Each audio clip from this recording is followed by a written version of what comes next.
Hello, ladies and gentlemen, and welcome to the Cavelli Center on the campus of The Ohio State University for NCAA Wrestling, featuring the Ohio State Buckeyes taking on visiting Kent State. The Golden Flashes are in town, and it is going to be a barn burner here in Columbus, Ohio. Hi, everybody. I'm Ryan Mitchell. Beside me, Bear Davis, and glad to have you along with us. An in-state rivalry. You see it in so many sports. The big dog wrestling another an in-state rival, this time in Kent State, coming to the Cavelli Center. And it's an opportunity for Kent State to show people what they have, and for the Ohio State Buckeyes, they're trying to keep things going the way they have been. Yeah, no doubt about it. It's a great schedule for Coach Moore coming in at his first year. You know, he's mixed up the scheduling. We've seen that they opened up with a Mount Union, and that's on one end of the spectrum, and then he jumps right into the deep end from the kiddie pool here with the Ohio State Buckeyes, fresh off of a couple beatdowns in the big pool over this past weekend. Absolutely. It was a great performance for the Buckeyes at the National Duels. All time, they are 19-6 head-to-head against the Golden Flashes. As we get you set for wrestling here at the Cavelli Center tonight, let's send it down Matt's side. We've got Luke Williams on the sidelines. Thanks, guys. The Buckeyes have been kicking down doors and taking names. The other thing, they've been taking trophies. In the last outing, the Buckeyes took the trophy in the National Duels Invitational. Along with that, they took down 3 different Big Ten teams. Number 10th ranked Minnesota, number 2nd ranked Nebraska, and number 3 ranked Iowa. They've been helped out by early efforts by Ben Davino and Jesse Mendez, who have been slaying their way through the competition.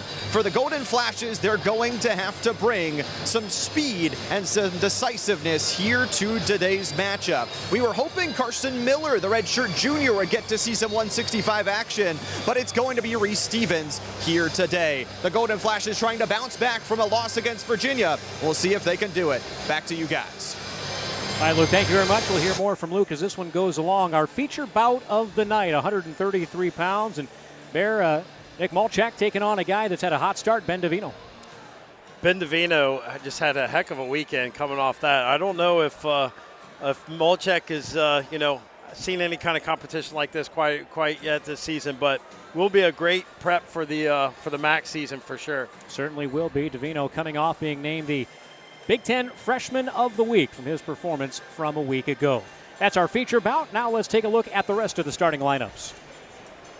At the top of the lineup, Nico Calello is going to go for the Golden Flashes, and Brendan McCrone will get the start for the Buckeyes tonight. That'll be where we start our duel at 125 pounds in that featured matchup at 133. Then you get to 141, and when you talk about 141 in NCAA wrestling, the last 2 years, the guy standing atop that hill, Jesse Mendez, will take on Central Ohio native Ishmael Ayoub. Ishmael will definitely have his work cut out for him, but what a dream matchup for him to come into his hometown here and try to knock off the #1 Jesse Mendez. I mean, if you're going to do it, let's do it right. Absolutely. Round out the first half, Nathan Roth there against Maddox Shaw gets in the lineup for the Buckeyes today. Keegan Knapp, another Central Ohio native, will take on Brandon Cannon. Then after the break, Stevens, Ferguson, Thomas, Schaefer, and Simmerman will go for the Flashes, and the Buckeyes run out Patty Gallagher, Carson Hartzlaw, Dylan Fishback. Seth Shoemate goes today, 197. Nick Feldman coming off a big win at the National Duels rounds it out for the Buckeyes. And as I said, we'll start here at 125 pounds, and this is a weight class that is not settled for the Buckeyes right now, may not be settled for quite a while. But when you talk about Nick Buzakis, who has had some really high-end wins and maybe some head-scratching losses over the years at 133 pounds, he has made that cut to 125. He had some big wins last weekend, but so did Brendan McCrone, and he's going to get the start today in the first home duel of the season. Well, the one nice thing about having all that talent there is that they get a little bit of a break. Their bodies maybe not as beat up, so they can throw either guy in and expect big-time results. Absolutely, and it's a long season, especially for Ohio State wrestling through the Big Ten grinder, and for Kent State, going through the MAC is no mean feat either. If you've got depth at your positions, you can give guys some strategic rest to maybe save some mileage on the body. One of the unique things about college wrestling is the open tournaments, too, right, where they get to compete against each other, but they also get some of these other guys that, non-roster guys that are in the program opportunities. Brendan McCrone has been very good for the Buckeyes at 125 pounds. He's right in on a shot right away. He's got length, and he used it right there, not trying to scramble through the legs and finish off a takedown. Nothing yet. But, boy, he's got those long arms. He's got cradles from everywhere. He tried it on the near side, then went to the far side quickly. But a good job by Colello to fight that off, at least for now. Colello awkwardly in on the legs. Well, McCrone is just so long for 125, and that's the thing is guys do get in deep on him, but it doesn't seem like they have the opportunity to finish. Well, he does not panic. Brendan McCrone knows these positions. He's in them all the time in the room. We talked about Nick Bazakis making the cut down to 125. Not easy for Brendan McCrone either. This is a guy that, we both said it so far, there's a lot of length. He can cover a lot of ground on shots, and I'm sure that's one of the things that he wants to do a better job of this year is getting to his offense and getting finishes against the top-level opponents last year. That was kind of the difference for him. The book is out. Don't go underneath Brendan McCrone because he's going to do damage. So he's going to have to find ways to score on his feet this year. Now it's a shot in quickly and deep on the legs for Colello. Colello's coming off a great season last year, the 24-25 season.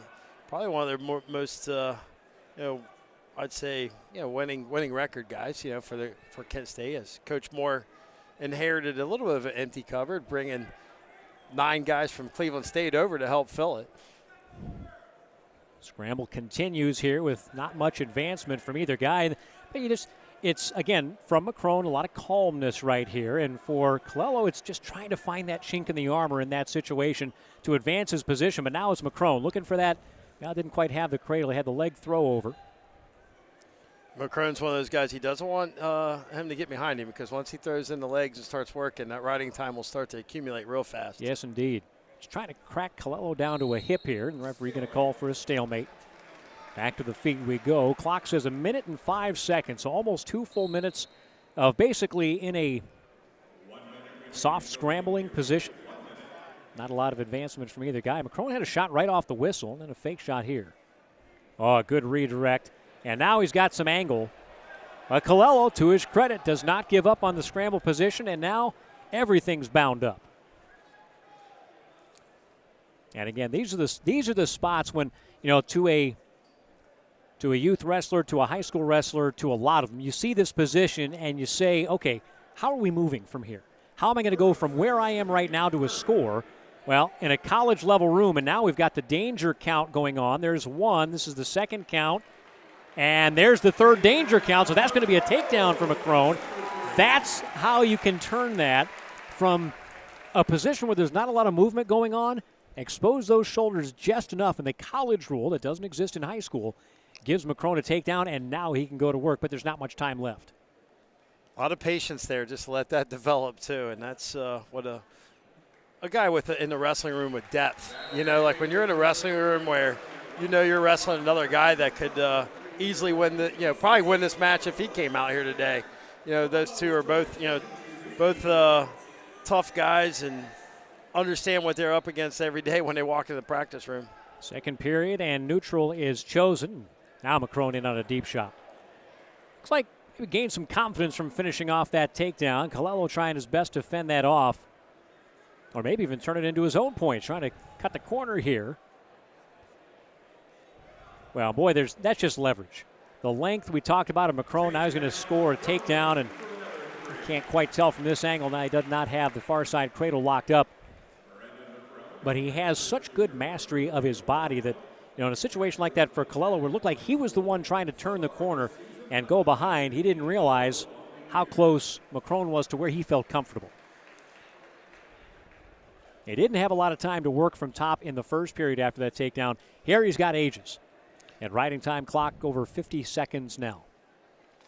He does such a great job of throwing in those legs and just utilizing his length to his advantage. And something, we talked about the difference between high school and college is that riding time. Yes. How valuable that can be, especially in a match, when a match where it might be a little slow, that riding time can come up and help you out. McCrone 8-0 on the season. He has 60 wins in his Ohio State career. Colello looking for his first win of the year. 21 college victories to his name. Both wrestlers redshirt juniors. McCrone from Willoughby, Ohio, went to Elyria High School, and Colello from New Jersey. New Jersey's produced some good wrestlers. Garden State produces some pretty good wrestlers, no doubt about that. I think Coach Moore will probably tap into that resource as he makes his return back from his first stint there as a recruiting coordinator. Probably did a great job of recruiting, and probably excited to get back there and get things rolling again for the program. McCrone put the saddle on there in the second period. He's got a 6-0 lead as we go to the third. He's got choice of position. He'll go underneath. Looking for some bonus points here. That riding time not yet locked in, but he's built up almost 2 minutes. And now if you're Colello, listen, you're down 6-0. Maybe you've got something from top here that you feel comfortable with. And let's face it, Kent State's ranked 61 coming in here against the number 2 Buckeyes. Coach Moore probably, you've coached before where you get that match card and you're kind of like, hey, what's a win? What's a win for us, And probably a decision in this match would be, I would say it'd be a win for them at 125. One of the things in talking to Coach Moore about this matchup, you're on paper, it is a bit of a mismatch, but you have to take, to your point, the victories that you get. Improvement from some of these guys, and he's looking to build a program there at Kent State. You mentioned he was there for a long time as an assistant. McCrone looking for his reversal here. He's in pretty good. Well, he got that leg caught underneath. Colello holding on for dear life. Still in control here for the moment, so he's got that riding time down to 1:05. McCrone trying to switch those hips and step over. Almost has it, but not quite enough on the upper body pull there. And so riding time for the moment is broken. And again, we're in a spot where McCrone, he's so good feeling those roll situations, but he just hasn't been able to clear the legs so far against Colello here. But getting back to Coach Moore, this guy has been at Cleveland State for quite a while, trying to build that program, a program that was, there's the reversal. 2-point reversal for McCrone. He's got to ride this out to build that riding time point back up. Right now it's an 8-point margin. That's a major decision. But for Coach Moore trying to, Cleveland State had their program shut down. He was able to return to Kent State where they had some success when he was on staff there, and he certainly believes fully that he can build that program back to one that's putting guys in the national tournament, getting guys onto the podium at the national tournament, and being more than competitive in the MAC as well. As clock ticks down to 0, a very decisive and controlled victory for Brendan McCrone. Not a match where I'd say Nico Colello feels terrible about it. Obviously, you never want to lose a match, but coming in here and, certainly didn't embarrass himself, that's for sure. No, it's one of those matches where you could kind of get a sense that both guys understood their scramble, right? Understood where their body is in space. They both know, okay, this guy knows what he's doing in these situations. I have to continue to put my pressure forward, but let this situation play out. Nobody really, McCrone had a couple of very nice deep shots, and Colello had one of his own, but nobody really put themselves in a dangerous situation. And Colello, unfortunately, doesn't have the luxury of seeing the depth of talent and practice. Sure. So this match right here was his opportunity to prepare him for MAC competition. Well, and that's what a lot of tonight is going to be about for these Kent State wrestlers, testing your mettle. Right, where are you when the lights are bright? And you got the lights here at the Cavelli Center, a big crowd on hand. Do you shrink? Do you step up? Yep. Some guys do. Some guys do shrink from the lights. Now the lights are on here now in our feature match we talked about earlier. Nick Malchek, redshirt junior, 4-3 so far in the season from Solon, Ohio. He is one of those transfers from Cleveland State, taking on the Big Ten Freshman of the Week, Ben Davino, who has been a house of fire to start his Ohio State career. Nick Molchek coming out of Solon High School. They've produced some wrestlers over the years. Northwest Ohio, still to this day, one of the heat map areas for high school wrestling in America. Yeah, not just Ohio, you're right. If you want to find some talent, that's the place to go find it. Davino 10-0 on the year so far, in on a shot.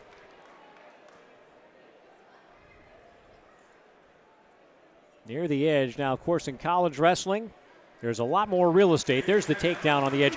Any body part within this cylinder, and action continues. Unlike in high school wrestling, but Davino kind of shaking out a finger there. He also shows the referee that he wants to go optional start.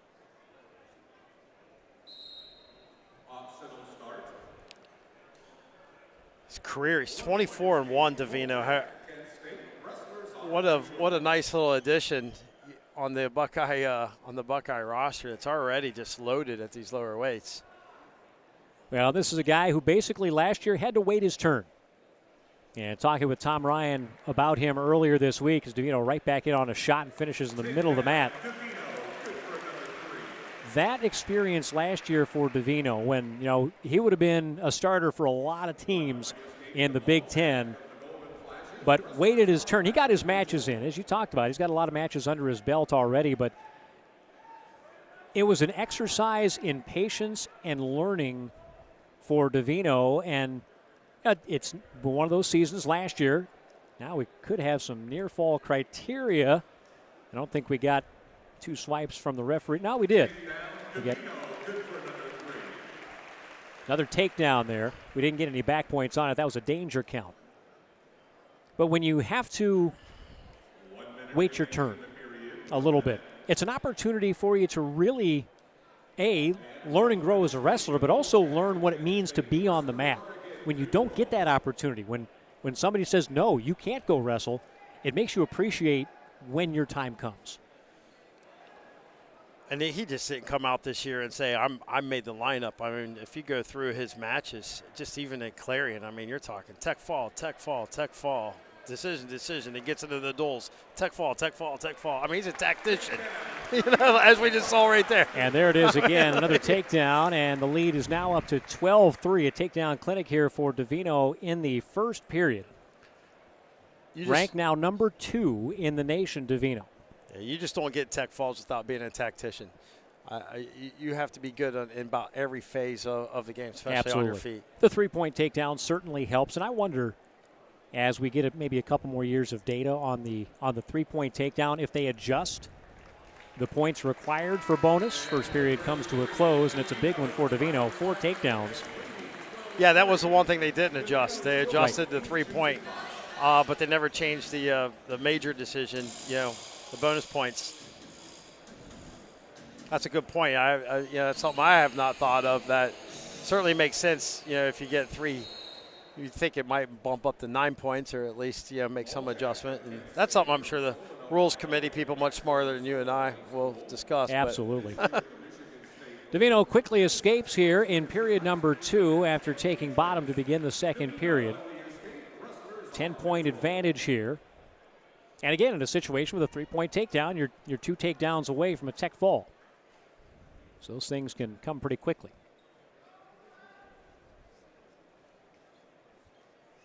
Malchik trying to hold his ground there in the middle of the mat.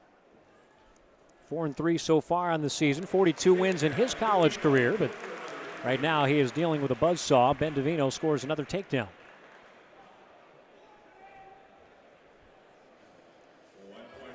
16-3, there's the escape. Davino looking for one more. He's got plenty of time to work here. Minute 5 to go in the second period.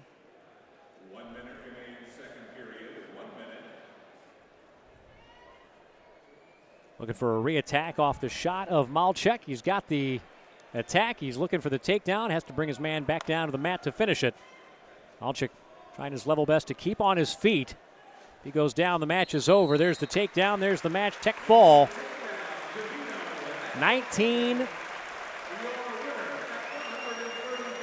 before the final score. And a tech fall for Ben Davino. A dominant win for the Ohio State 133-pounder. That's what a 4-time state champ from Illinois looks like, apparently. This guy comes in here and just puts on a clinic here as we get the replay on that double leg. The motor of these Ohio State, like these lower weights, I mean, if you watch them, they just attack. Their filling out period is about .03 seconds, Ryan. That's I right. swear. It's like they fill you out while you're on your heels, I feel like. That's just how they wrestle. And you could tell that wrestling room, I mean, it would probably be cool to sit there for like an hour and 45 minutes and watch those 4 or 5 lower weights. I mean, I tell you what, they've got Actually, as we talked about there, on the mat wrestling with some of the smaller guys. He's not going to get out there with Nick Feldman anytime soon, but they can go with the 125s. This is probably not a guy you want to mess with. Jesse Mendez, number 1, back-to-back national champion, taking on Ishmael Ayub, Central Ohio native from Dublin Kaufman High School, who's had a lot of success wrestling in Columbus. Today, it's a tall task. Ismail did come off of 11 win 7 run at Nebraska, transfers into Kent State, like you said, Columbus native. So this is a match that he's got to be, kind of excited. If he's not excited about this match, there's no match that's going to excite him. Coming back to the hometown and wrestling number 1. If you're a competitor, yes, you know who's across from you, but this is the kind of match you want. No doubt. And if it doesn't, you got to better check his pulse. Well, and to his credit, he's not back down. He has Nope. not given an inch. In on a couple of shots right away. Mendez was able to fight off the first, and look at that hip pressure. Welcome to the big time. Yeah. Feed him hips. And Well, Mendez winds up with the takedown. You think about those wind-up toys that you wind up the back of them, and then eventually they die down. Mendez doesn't have that wind-up on his back. No, Like, he's just- plugged in all the time. It's all the time. All the time. Look at that battery charge. Another takedown. He's a clinic. Any youth wrestler or high school wrestler here tonight or watching the broadcast here is going to see a clinic in takedowns.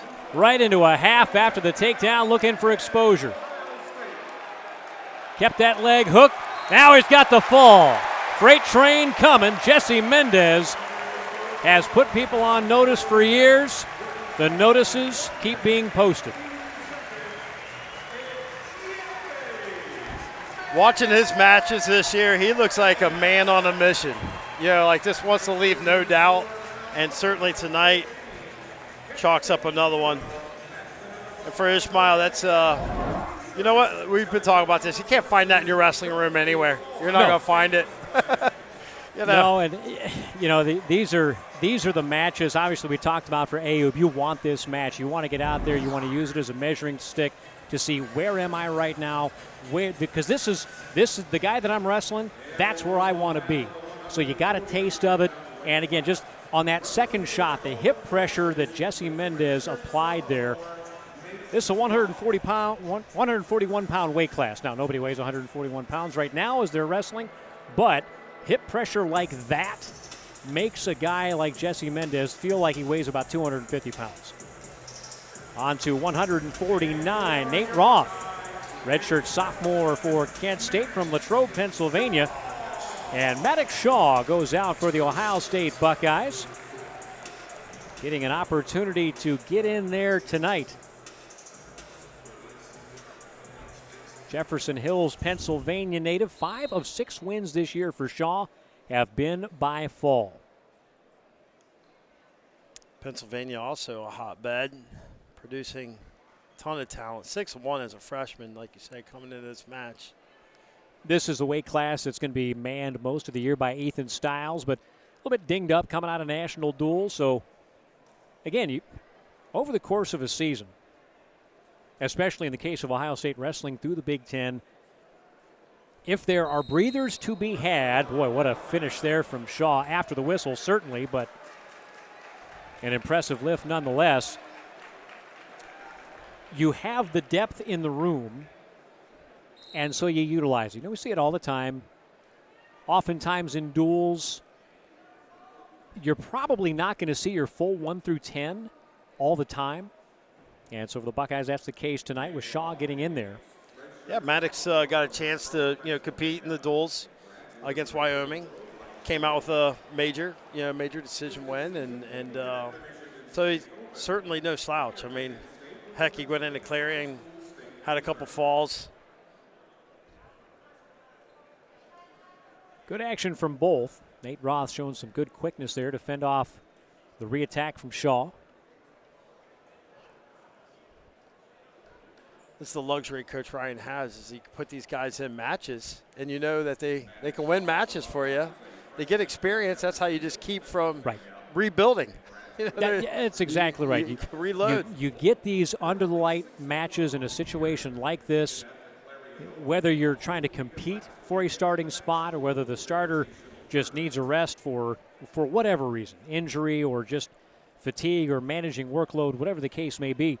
You get your experience, you get your opportunities, and then if inevitable injuries happen, because nobody goes through an entire season unscathed, you've got somebody ready to fill in. We think about other sports that, it's similar situations like hockey where you got goalies. You have a backup goalie, you can throw in there, give your starter a break, and you know that backup can win you a game, and it takes the load off that starter. And, that's when it comes down to it. If there's an injury or something comes up, or when that guy becomes your starter, he's got that kind of experience, and there's just nothing like it. It's smart. Well, for both of these guys here, for Nate Roth, an opportunity to wrestle here at the Covelli Center in front of a big crowd, in front of Ohio State fans. And for Maddox Shaw, it's an opportunity to show his coaching staff and his teammates exactly what he can do.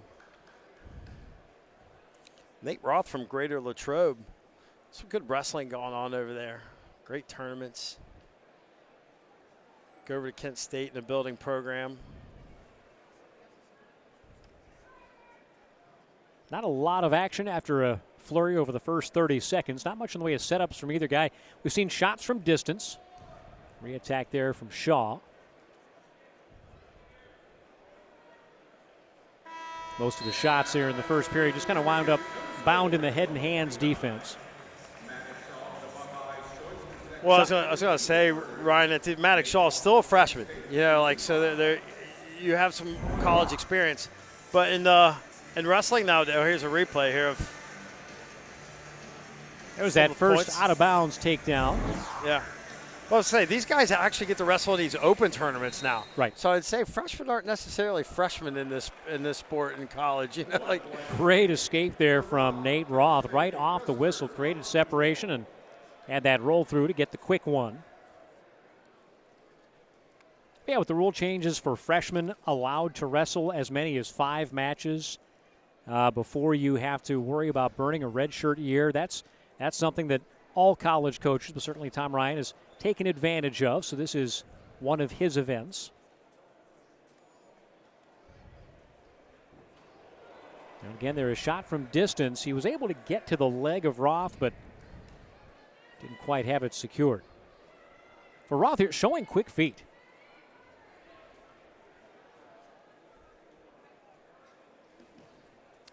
Nice snap there. Filling it out. Roth not giving a whole lot, though. No, both guys standing in the middle of the mat. Again, there's not been a whole lot of tie to set up to shot. Some level change and reaching, but nothing that's really come close to a takedown so far. Probably one of Maddox's best matches, or I'd say most competitive matches, was against Daxton Chase at Clarion, his own teammate. It's a 2-1 match. It's kind of a cool opportunity to go over to an open tournament and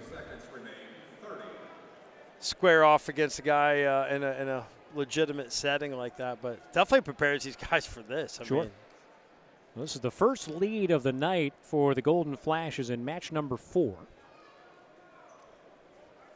1-0. Shaw will have choice of position when we go to the third period. Talk about points and how hard they are to get against the Buckeyes. I think they lost 5 matches this past weekend. Yeah, the top 5 weight classes win a combined 20-0 in their 4 duels.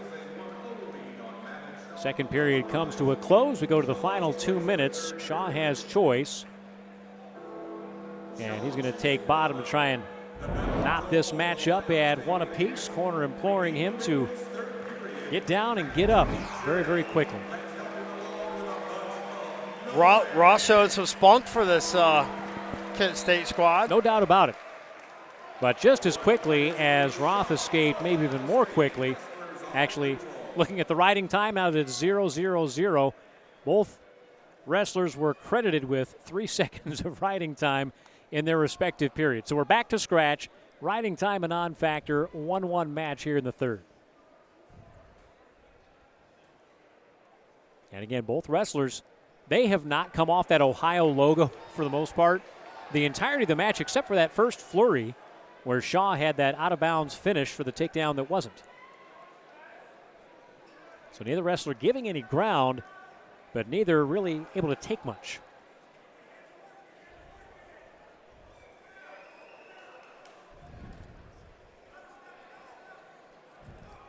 Finally, Shaw has taken some ground, has Roth back near the edge of the map, but quickly they circle back in.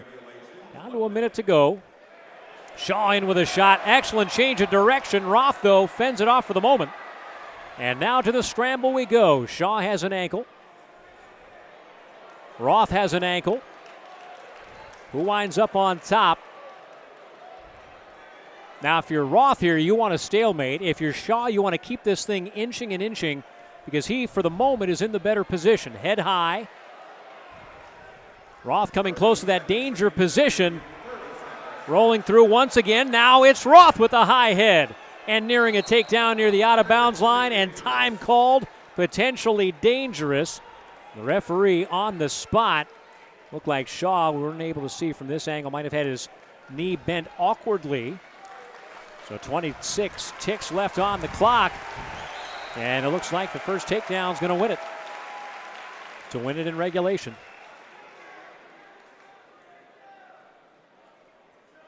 To Ross' credit, no panic button right there. He just went straight to defense mode, hold on, live the fight here in the last 25 seconds.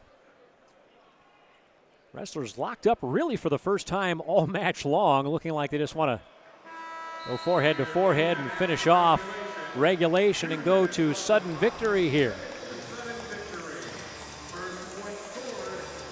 Any point scored here in this 2-minute period ends the match.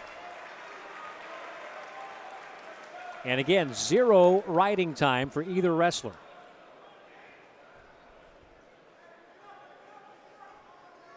Competitive freshman here. What a great experience for him to get in this situation. Home dual meet. High elevation on that single leg. Roth trying to get to the out-of-bounds line where he can defend.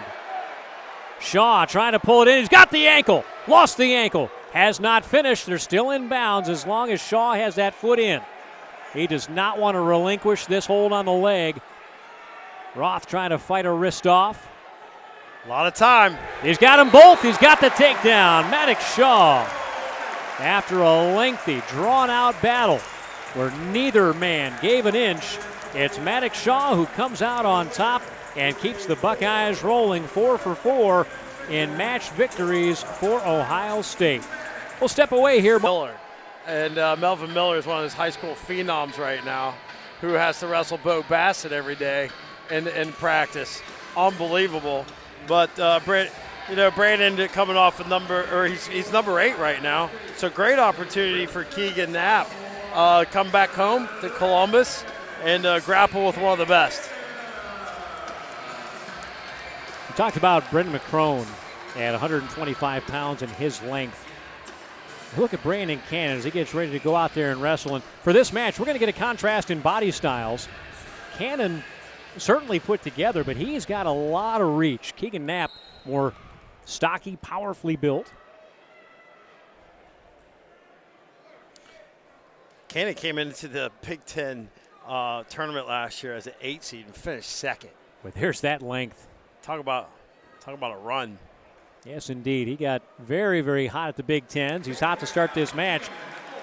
Got with a low-level shot, used that reach advantage to pull the ankle in of Keegan Knapp and turned it into a takedown. And now we've got a stoppage with the headgear coming off for Brandon Cannon. But this is a guy that had health issues when he was in high school. Didn't really have a lot of time and experience on the mat relative to most D1 recruits. And boy, has he made up for lost time in the Ohio State room. He's been fantastic. Well, he's bought into the motor style wrestling. Yeah, he goes pretty hard and heavy. Now, Knapp got to a shot, and he immediately wanted to go into his chain where he felt things cast his hips over. He knew he wasn't going to finish the takedown just with that straight-on shot. And so that was some high-level wrestling there, but Cannon was ready for it and was able to fend it off. That's one of the things about these tall, lanky guys. You know, you get in on them, you think you got it deep, and then they sprawl on you, and you realize you don't have that length. Nice cheer from the crowd here at the Covelli Center after they introduce Keegan Knapp. PA. Folks here from PA giving some love, right? Yes, indeed. You got to figure there's probably a certain percentage of this crowd coming to see him. You so bet. You got to give it some you love. bet. Talked about Ishmael Ayoub earlier from Dublin Kaufman High School. Certainly they've got some friends and family in the building. And while they may normally root for the Buckeyes, you probably have some cheers going for the local kid as well. Knapp in his senior year. And on a shot, not able to finish, though.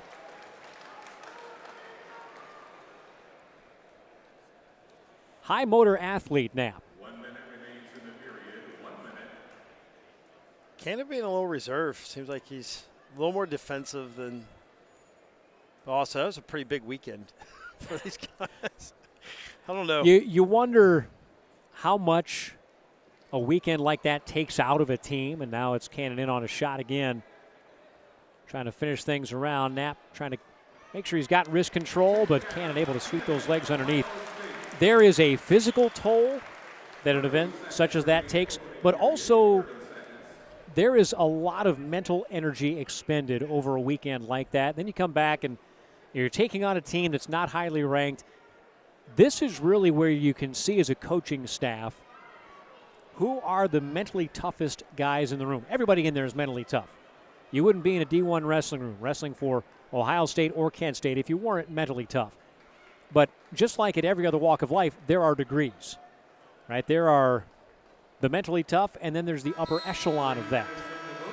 And Brandon Cannon didn't wrestle like some slouches this past weekend. You know, and he had a major decision after major decision and some tech falls and a tech fall in that mix. Major, the number one guy in the country. Yeah, by the way. In case you were wondering. Exactly. On to the second period we go. 6-1, Cannon on top. Knapp to his feet quickly, but a roll through, and now right back underneath. This last match, another Ohio native, Victor Voinovich from Iowa. He beat 14-2. But after that match, Iowa kind of went on a little, I think they went on a little run there. Toward the back half of that duel, Iowa, they were not able to get back into it, but made their presence known. Knapp to his feet, quickly away now. It's his second point of the match.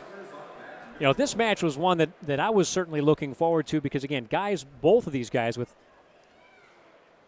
upper-tier motors.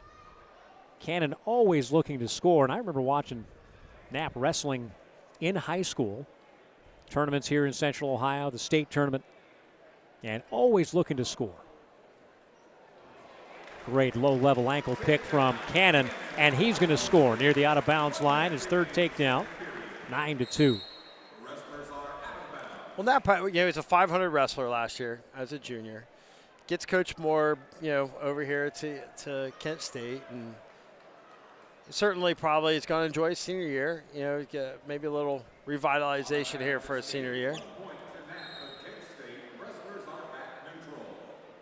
Automatic escape issued there. Cannon let Knapp start on his feet, gives up the escape point, but right back on the attack.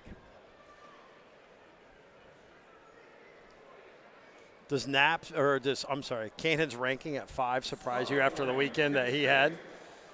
Well, I mean, it rose significantly. He beat the number one kid in the nation, but he also has got a loss on the season so far. And those rankings, they're great when you're near the top, but otherwise you just kind of let it play out and let the matches happen as they do. But, for Cannon, this is a guy that he continues to grow. Right, wrestling here today at 157 pounds. There was some talk early before the season. Would he be up at 165? So again, you don't know exactly where he's going to settle in on his weight, trying to roll through a tilt here. Knapp trying to fight that hip down, but he can't do it. As time expires, 1 count, but not 2. So 12-3 will be the score as we go into the third period. Cannon's choice, he'll go down.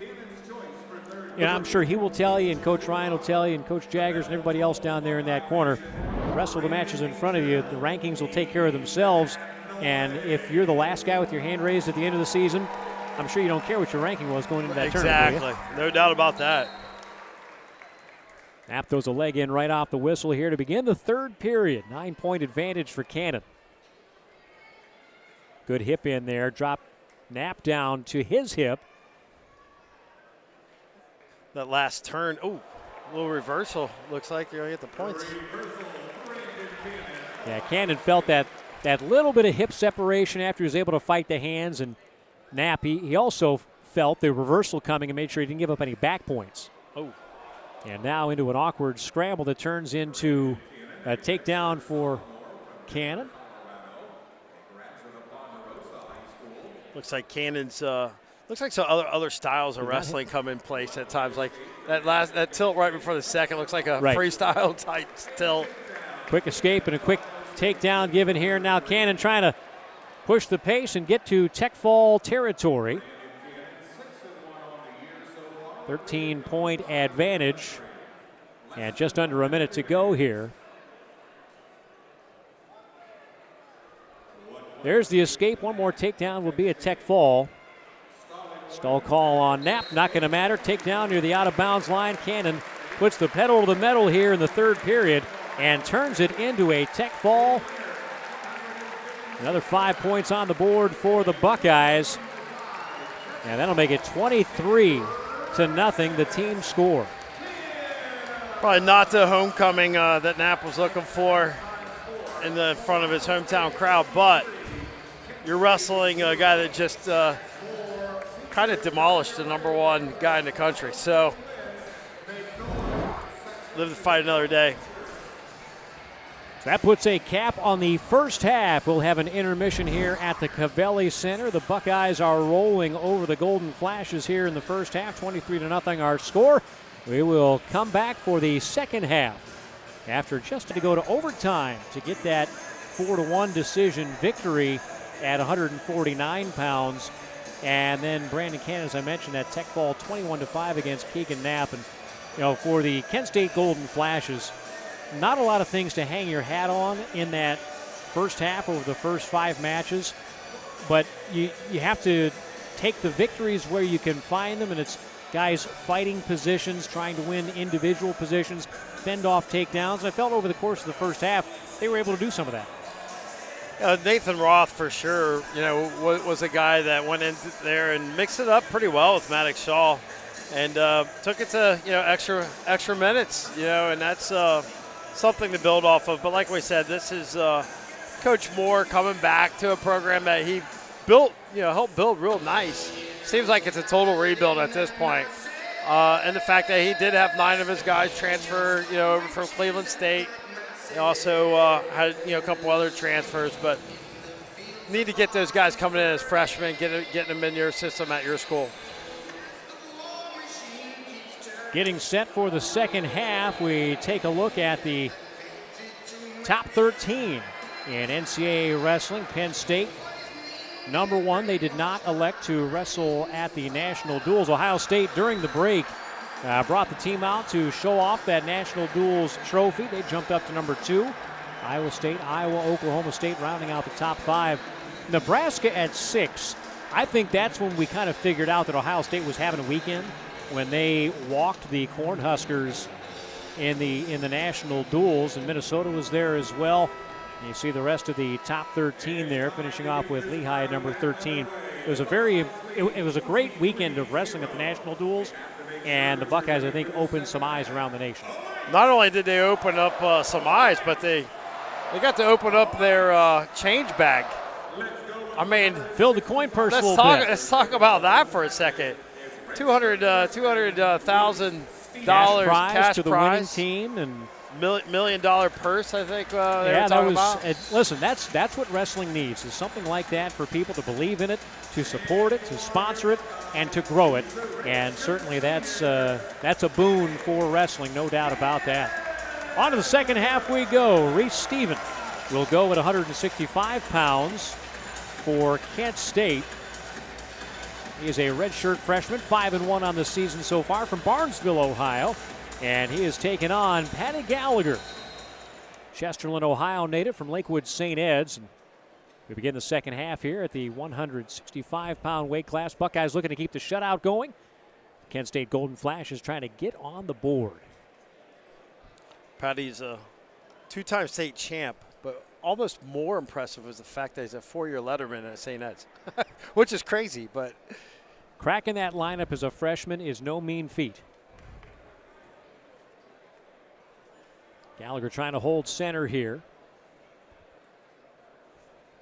Patty's always been, the talent certainly is there. He's been beset throughout his career by injuries. Gallagher, a redshirt senior. If he can stay healthy, make it through the season. We talked earlier about at 125 pounds where they've gone back and forth between McCrone and Bazakis. Both of those guys getting some time. They're also getting some rest. Sometimes you wonder when a guy's had a lot of injuries. If we get into the back half of this Buckeyes lineup, there's a lot of that. This guy, the next guy, Carson Hartzler, he's had more than his share of injuries. Luke Geog will not be in the lineup tonight at 197 pounds, currently injured. And so sometimes you have to protect guys from themselves. Well, yeah, when you have the riches of depth, sometimes that could hurt you in the wrestling room where none of these Bulldogs are going to back down from That's one right. another. Yeah, you might have to, I'm sure Coach has to skillfully go through his practice plan to make sure that some days they're not as much live action. There's a shot from distance for Gallagher. Gets to both legs. And a clean finish for the takedown. 3-0 Gallagher on top here in the first period. Just over a minute to go. We've not seen the Buckeyes outside of really McCrone in the second period of his match do a lot of riding. It's been mostly neutral wrestling, and Gallagher will go that same route. I think with the value of that of the takedown going from 2 to 3, just the emphasis of wrestling on your feet. Another thing I noticed about the Ohio State is where their positioning is on the mat. Like, they don't really care where they're at. Like, some coaches want you to have your heels towards the edge of the mat. These guys are aggressive all the time. It's almost like, and you mentioned it, one part of your body has to be in, so that changes things a little bit as well. But, all those little rule nuances almost feels like it changes the strategies a little bit. Well, we just saw there Patty Gallagher taking ground, was able to induce a stall call against Steven. Seemed like in the duels, I bet you the stall calls, it was almost like 4-1. Like, this Ohio State team just goes at you. They almost force you into stalls. And that's something, obviously, you want to emphasize, certainly, and be in the attack position, take ground. Gallagher trying to take some ground here near the edge. And, again, wants to finish inbounds. Time expires before any takedown is awarded. But also there is a reputational gain when you are on the attack. I mean, how many years has Iowa gotten the better of stalling calls because of the Iowa attack style? And the home crowd at duels, of course, certainly helps. No doubt. But you gain a reputation for being aggressive, for not backing up, for trying to induce action. Sure. Sometimes. And referees do start to tend to. Maybe it's 5 times a year that it buys you a call, but those are 5 valuable points. No doubt. I would say for Reese Stephen going into the second period down 3-1 might be a win for Coach Moore. Quick hip heist and sit out from Gallagher. Gallagher earns an escape point. In that final against Iowa, Patty Gallagher wrestles number 2 Calindo and lost it in overtime. Actually gave up the first takedown of the match. I think Coach Ryan made him walk back to Columbus. Because giving up a takedown to the number 2 guy in the. Well, listen, you look at Patty's record over his Ohio State career, 53-27. It doesn't jump off the page. But this is a guy who is right there with the top-tier wrestlers, and now in on a shot. Steven trying to get a takedown of his own and possibly tie this match up. Gallagher doesn't lose a lot of matches that make you shake your head. He still is just trying to take that last quarter step to consistently win the matches against top-tier competition. And when you wrestle at a Big Ten school, guess who you're wrestling most of the time? Is that top-tier competition. Doesn't matter if you're at Ohio State or any of the other of the Big Ten schools. When you're talking about conference duels, Big Ten tournament, open tournaments with other Big Ten teams, there's an athletic move from Patty Gallagher, not able to finish the takedown as of yet. And they're out of bounds. Didn't want to give up on it, though, did he? No, he did not. And they're actually going to award a stall point there for Stephen moving off the mat. So that's his second stall warning. So Gallagher not awarded with the takedown, but does get the benefit of his forward motion with a stall point.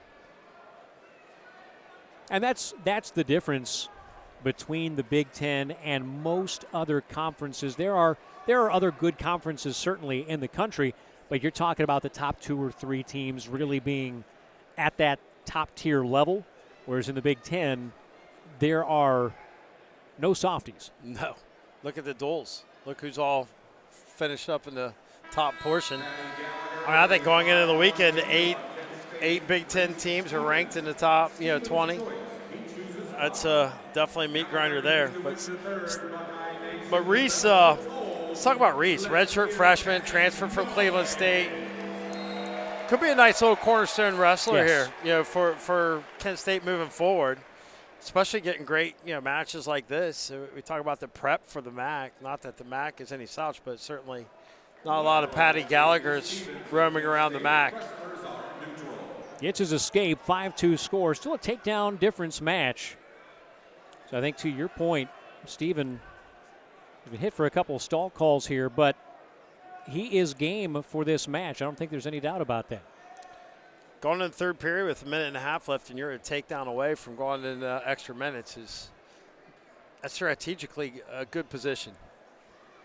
For Kent State, we talked about the fact coming out of the break, the first half they didn't score any team points. They went 0-5 in matches.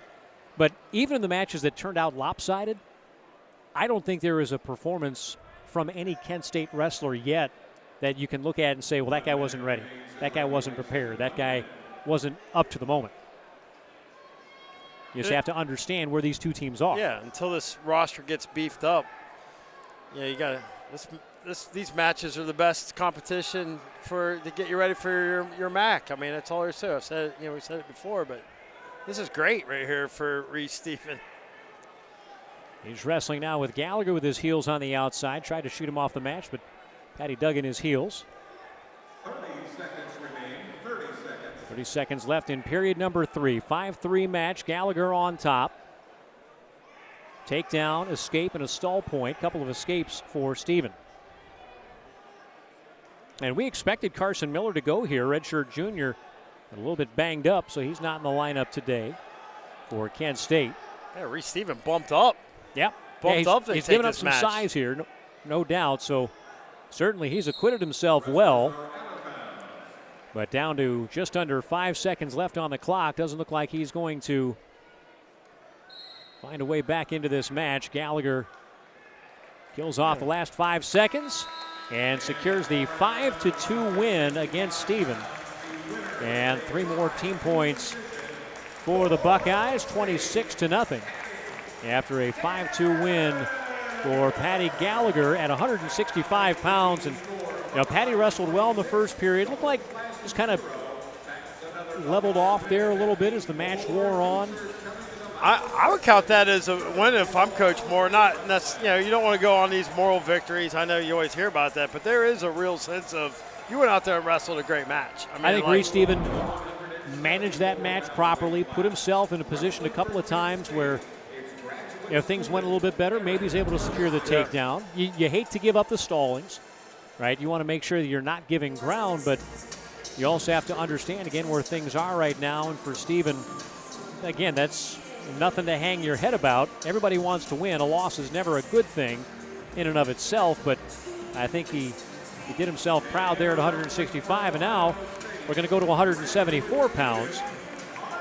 Grad student Aaron Ferguson from Steubenville, Ohio, is going to go for the Golden Flashes. Again, we expected Ethan Barr to be here, a redshirt junior, but he is out of the lineup tonight, and so Ferguson goes in to take on Carson Archla. Archla ranked number 5. He is a grad student as well, 4-1 on the year from Powell, Ohio. Wrestled at Olentangy Liberty High School.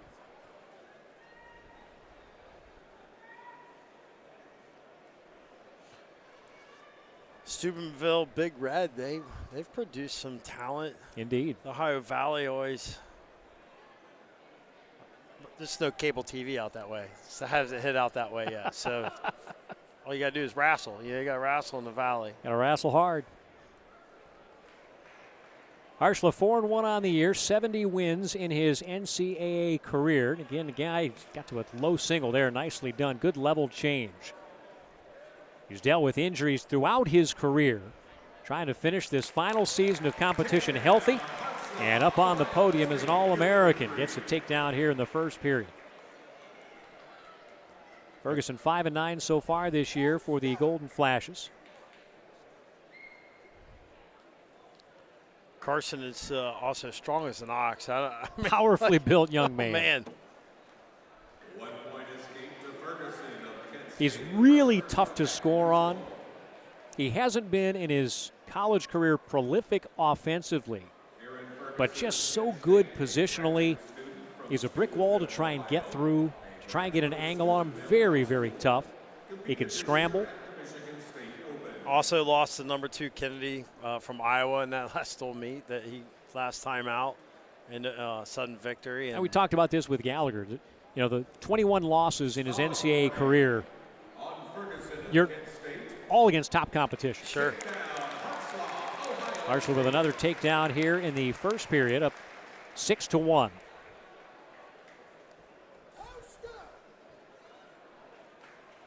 Doing a bit of riding here. And essentially, and there's already been a stall warning against Ferguson, just keeping him flat on the mat. And Ferguson's going to have to find a way to slide those knees up and get to a base. He's going to get hit for stalling again. Finally does base up. And once he does, Harshla likes to cut him free with just over 45 seconds to go in the first period. 6-2 match.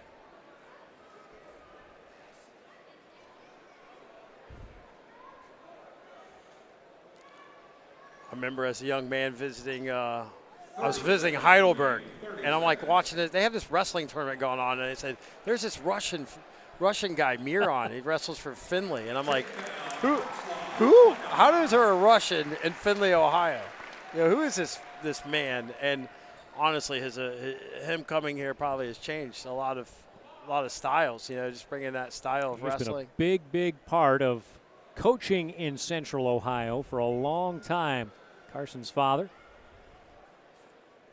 Carson Harshla back on top here after his third takedown. Finishes the period on top with a 9-2 lead and 1 minute 11 seconds of riding time as we go to period number 2. Ferguson has choice of position. He'll go underneath and try and get himself another point here. And for Harshla, just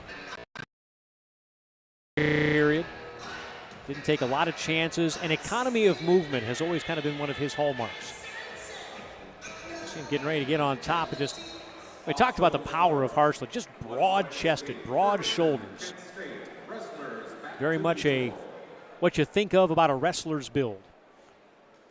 Well, you'll see him. He's the type of guy that will shoot straight on. You know, like he'll go right at you. You know, it doesn't work from sides like some people. That's because he's just a bulldog. He's strong. You know, like most people don't want to at these heavier weights don't want to get under somebody. You know, they want to work from the sides more.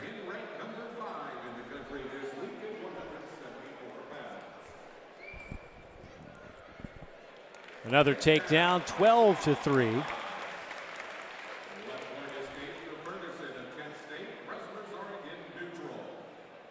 Quick kick out, 12-4. Situation where you can kind of tell that Harshla feels like he can get to his shots and get takedowns pretty much whenever he wants to. Not concerned with building up any more riding time. If you watch him, he hand fights a lot too. And the thing is, you see the other guy will have the grip, and he actually uses his grip to his disadvantage on the drop down level change, almost a peek out situation there. And just look to the sky, turn the corner, another takedown, 15-4, 36 seconds left to go in period number 2. 30 seconds remaining, 30 seconds. And now content as long as Ferguson will lay flat on the mat to keep him there. And again, for Ferguson, he's been warned for stalling. He's going to have to stay active here. There's been more of an emphasis in college wrestling. We might get a stalemate call there. For the top man, not just to ride, but to work for turns. You know, for many, many years. Yeah, I think it's hard. I think it's hard when you have the riding time. You know, you're telling them, hey, you're going to get rewarded for riding, but we also need you to work. Right. I think Carson is probably was just eager to get back on the mat. You know, that was such a tough loss last time out against Kennedy, where he wrestled a pretty solid match, and I'm sure this week he was excited to get back out here and redeem himself. Well, and in all likelihood, assuming health, which you can never do in wrestling, he'll get his opportunities to avenge that. There's a duel here at Ohio State against they'll probably Iowa see each other. up. They could see each other 3 more times. Yep. Start to the third period. Archula on bottom. Doesn't want to stay there very long. He's got plenty of riding time. Still 1:50. It's not locked in yet, but it ticked down to 147 before the escape, but he's got a 12-point lead here, so a takedown becomes a tech fall.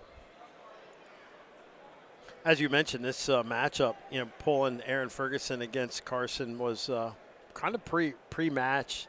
It's not necessarily who we had in the match card going into it, so it's interesting. Coach Moore may have seen something where he wanted to get Aaron this kind of experience, for some reason or another.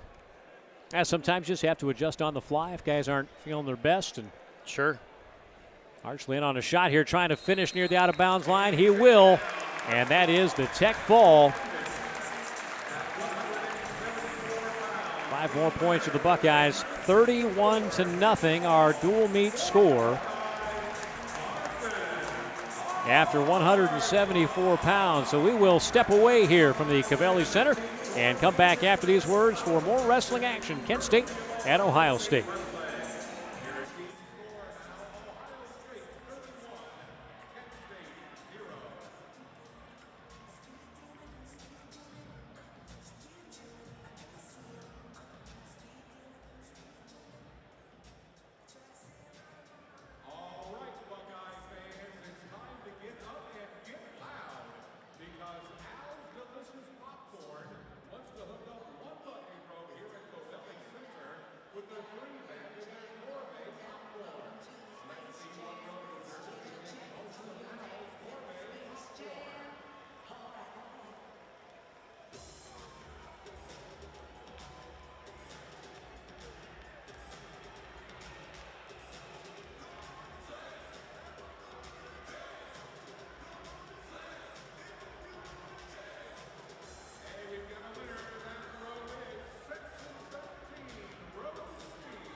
Back here at the Covelli Center, getting you ready for 184-pound action during the crossover break. Luke Williams able to catch up with both coaches and get their thoughts on the first half. Thanks, guys. I talked with Tom Ryan first, and he was pretty excited, first and foremost, to be back in the arena. Of course, after the injury, he said he doesn't take the injury day by day anymore. He takes it mat win by mat win. And he said the team energizes each other. If you don't beat one of us, you don't beat all of us. And if you don't beat all of us, you don't beat any single one of us. When I got to meet with Josh Moore on the other side, his ability to come back as a Penn State alum into this building was an interesting experience for him. But he really said he wanted to tap into the team's excitement levels, be able to get there, be able to fight back. He said the team is going to learn, and they might not know it yet. Today may feel horrible now, but they're going to learn. That's all I got. Back to you guys. All right, Luke, thanks very much. 184 pounds. Trent Thomas, sophomore from Bedford Heights, Ohio. 5-2 on the year for the Kent State Golden Flashes. He'll take on Dylan Fishback, first year with the Ohio State Buckeyes. Fishback comes into this match ranked number 6 in the country, a redshirt junior, a transfer from NC State, but an Ohio native. Wrestled in high school at Aurora High School, and he will make his Covelli Center debut here against the Kent State Golden Flashes. With the Buckeyes on top in this dual meet, 31-0. And Bear, again, there are a lot of lessons being learned by these Flashes tonight. Yeah, Fishback, two-time state champ himself, coming back home, wrestling for the Buckeyes. Certainly has the opportunity here to maybe put a little more icing on the cake. At this point, there's more icing than cake, I think, as Ohio State has dominated from the word go.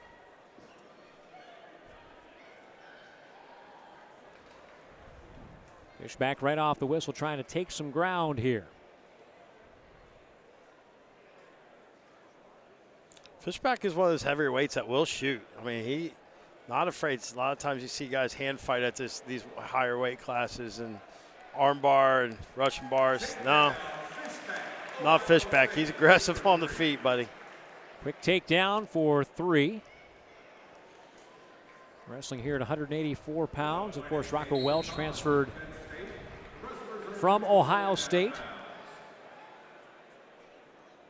So that created an opening here. Fishback, when he was in high school, guy we'll see coming up, Seth Shoemate, Camden McDaniel, these are all guys that were basically at the same weight class, wrestling at the same time, and spread out throughout the country. Another takedown for Fishback. He's back in the fold with the Ohio State Buckeyes, a place where he was very interested in coming out of high school before going to NC State ultimately.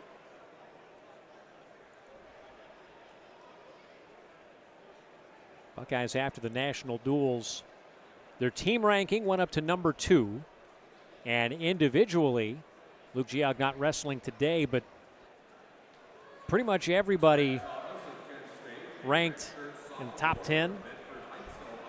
And so you're talking about a team that, if you're Kent State, they're on the schedule. You knew before the national duels that it was going to be an uphill climb, and then you see the way the weekend went, and you think, okay, boys, this is going to be a tough task. And over on that bench, Ash is only going on about, okay, what do I see here? What do I do in that situation? How do I get better as a wrestler? You've talked about it several times. That MAC schedule is coming up, and you've got guys in front of you. Another takedown there for Fishback, his third of the first period with a minute to go. There are opportunities, whether you're on the mat or observing teammates and opponents, to continue your wrestling development. Yeah, just the difference in the recruiting right now. Coach Moore understands, there's only so many X's and O's. You got to get the Johnnies and Joes. And right now on this mat in itself, you're looking at Ohio State with a 2-time Ohio State, champion versus a state qualifier. And nothing against – nothing against Trent Thomas, but a state qualifier is a little different than a state champ. And that's just recruiting, and that's going to happen because, Coach Moore has proven to be a recruiter. He certainly has, and when I spoke to him earlier this week, that was one of the things that he talked about, that coming to Kent State, the program had not been competing at a high level. The recruits in the room, and he, basically said when I got there, we had to talk to some people about what the standard's going to be here. And some people meet it, some people don't. And, when you're talking about high-level college wrestling, Kent State, a D1 program, first period comes to a close here, 9-2, Fishback dominating. You either have to meet the standard or you got to find someplace else to be, because Josh Morey is going to recruit people to come in and try and fill those. And, I said, what are the right recruits for a Kent State? And, the first thing you mentioned, you got to have guys that can do well in the classroom. But when you're not one of those top 10, top 15 programs in the nation, you've got to try and find those diamonds in the rough. Those guys that have more to them, maybe a late developer. Sure. A guy that maybe didn't hit a growth spurt until late in high school and didn't have the kind of national accolades, but you can see the potential that you can develop in a guy. And there's not to say someone like Trent Thomas right here is not a wrestler that couldn't develop in, Certainly. There's certainly guys that peak at different times. And he's a sophomore, Thomas. Yeah. He's 5-2. So far, the way he has moved, you look at the body type. broad shoulders. He's long and lean. He's got some length to him. Fends off the reshot attempt there from Fishback. So there is some potential to be developed. Fishback, a shot from distance, able to close that distance, get to a leg. Now switches to the opposite leg to finish off. Step over, and boy, drove a shoulder right into the gut there of Thomas as well, and comes away with a takedown. 13-2, Fishback on top, riding hard in the center of the mat. Fishback just coming off. He's one of those guys that came off a loss to Ferrari. Number 3 wrestler from Iowa, lost 4-1. I mean, like, we're talking these guys. I know they lost a couple matches to Iowa, but if you look how close those losses, each one of those matches were, they almost could have. I mean, they were at a peak situation where they could have really put Iowa away. There are margins that are so slim. When you talk about, we got exposure here from Fishback. He's going to get the full complement, and if he gets all 4, it is indeed the full 4 back points, and that's a tech fall. 17-2. Well, as Coach Moore fills out that wrestling room, too, with more recruits, that just gives Trent Thomas somebody to train with. Yes. I mean, there's not a time where you can't see someone that's really good at a weight class and you don't see the weight class right below or above them that's also really good. I mean, because they're always training together. A good guy trains with another good guy. And competition breeds competition. There's that switch from one leg to the other for Fishback to get that most recent takedown and put him in position with that tilt.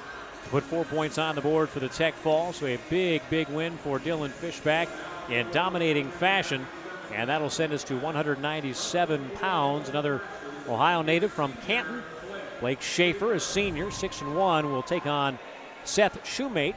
Shoemate 6-4 so far in the year from Galion, Ohio. Like Ishmael Ayub, they were teammates at Dublin Kaufman High School here in Central Ohio. And talking about that Kent State team and the culture, I asked Coach Moore about the culture when he took the program over. And basically one of the things that he said is, you know, overall there was kind of a lack of confidence in the room for the guys that had been a part of the program. And that was something he really wanted to try and address is, you know, you have to build confidence. Now, tonight is a minefield for trying to build confidence in terms of wins for Kent State. But again, looking at the match within the match and building confidence with some small victories is something they're going to have to try and take away from this evening. Blake Schaefer, 6'5". Yeah, he is a lot of dude in terms of length. It's a different kind of guy to wrestle. You know, we talk about the lankiness. And Shoemate, you know, 197-pounder. Shoemate is not a tall 197 at all. He's very stocky, very powerfully built, good upper body for Shoemate. He's always had throws in his arsenal. Oh, yeah, he'll get an underhook. He'll get to the single. It's got a great motor. I mean, just kind of. An underhook now with head position. Almost had a body lock there. Now for Shoemate, they tried to do a little upper body. Out of bounds they go. I think for Seth, the target word for him so far in his college career is inconsistency. Right there in several matches with some of the top guys in the country. But on a consistent match-to-match basis, putting it together, that's been an area where he's got to show more growth. He and Luke Geog both getting some time at 197 pounds this year.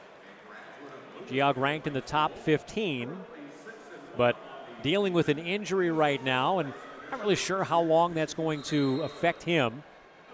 But, you know, how many times have we mentioned throughout the course of this duel for the Ohio State Buckeyes when you've got the depth that they have? I mean, Seth Shoemate battling with Geog for this spot would be the unquestioned starter on the vast majority of D1 college teams.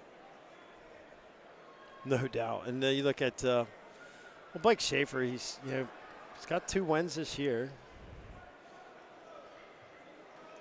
Really don't have the same kind of match experience going into this match either. I mean, obviously, you know, Virginia, and they had, you know, Division III Mount Union. So this is their real, true deep end. I mean, Virginia pretty good, but certainly not Ohio State. You know, for Shoemate, this is a match where you get an opportunity to figure out some tactics against a very unusual body style. You can kind of figure out, you know, as the season goes along, and I wrestle another guy that's got a reach advantage of 8 inches on me.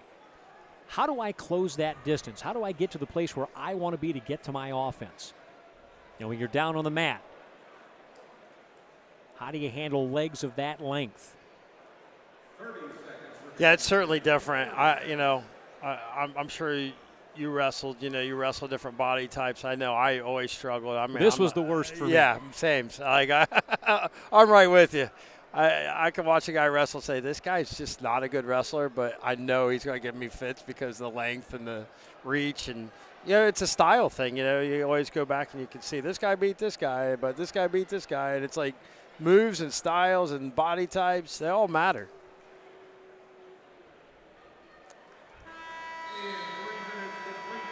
Wrestler from Pitt from a long time ago, Nick Mangerick, was the guy that, well, he gave a lot of people fits. He gave me more than fits. He gave me a lot of stretched muscles and separated shoulders and things of that nature, but that was exactly that type of wrestler. You just wonder, how in the world is this guy in my weight class when he's 8 inches taller than me? Exactly.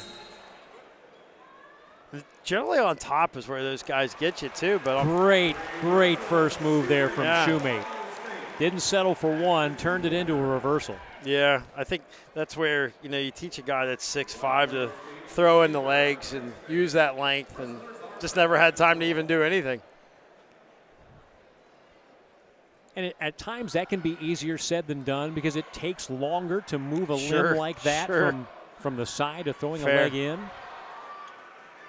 But yes, I don't know. I've never had that experience with that body type. If you can get the leg in, you're in really good shape. And there, you see the length of Schaefer on a reattack, but you see the strength there and the superior technique and experience of Shoemate. Didn't quite get the takedown. Shoemate looking to the corner, thinking, "Hey, we may want to take a look at that." And the Buckeyes are going to throw the brick. Yeah, I like this whole brick thing. You know, like you get a brick, and for our folks viewing don't understand that, you get a review, and if the review comes back and it's correct, you get your brick back. Yes, you get one incorrect per dual meet, and Ohio State obviously has not been in a position to have to use one yet. That's a situation where it looked like, and again, we're talking about milliseconds of difference here, where it looked to me live like Shoemate had secured the takedown, albeit momentarily, before Schaefer was able to kind of create some separation. We'll see if we can check the replay here. This is the initial lift to out of bounds. And you see there are points inbounds over the cylinder as they go down to the mat there. And they're going to confirm that no call. And again, you're talking about really splitting hairs. Live, I thought Shoemate had the takedown. Referees got a second look and said there's nothing there that changed their minds from what they saw live. So 2-1 Shoemate on top here.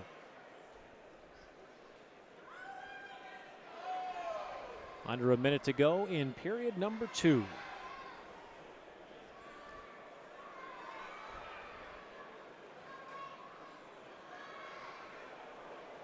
Shoemate nearly ankle kicked up into a single leg there. And, you know, after a call that didn't go his way, what the coaching staff, I think, for Ohio State wants to see here from Shoemate is forget about it. Go on to the next thing. Go get the takedown that you thought you should have had. Don't waste even a moment wallowing on that. Just get right back to the task at hand. Yeah, I'm sure some people are like, why throw a brick? You're up 36-0, but it's not about the team score in that situation. You're trying to put your wrestler, you know, Seth Shoemate in a position, you know, even in a match, it's 2-1. You know, like. Well, you want him rewarded for taking the right actions. Exactly.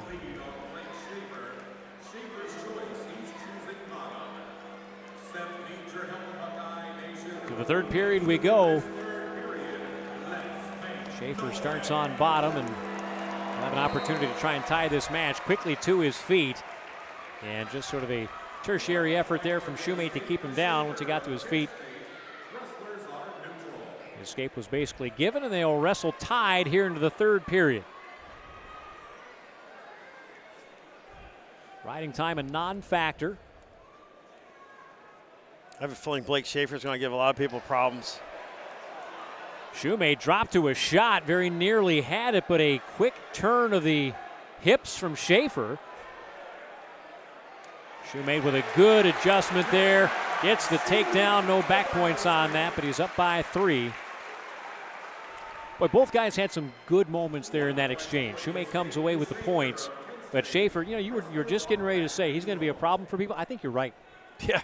I think you can kind of see that he doesn't really know how to use his body the proper way yet.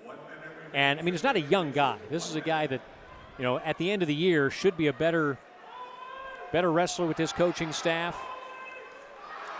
That's the thing. If he gets buy-in from Coach Moore, I mean, that's a guy that Coach Moore's going to be counting on maybe getting some MAC points. I think that's what's important to stress on Blake Schaefer is like you're the beginning of the new era. Even though you're on your way out the door. He's had a couple of spots, a couple of moments in this match where what I talked about earlier with the lack of confidence overall, that were there a bit more belief in the moment, I think he might have had a better shot at scoring.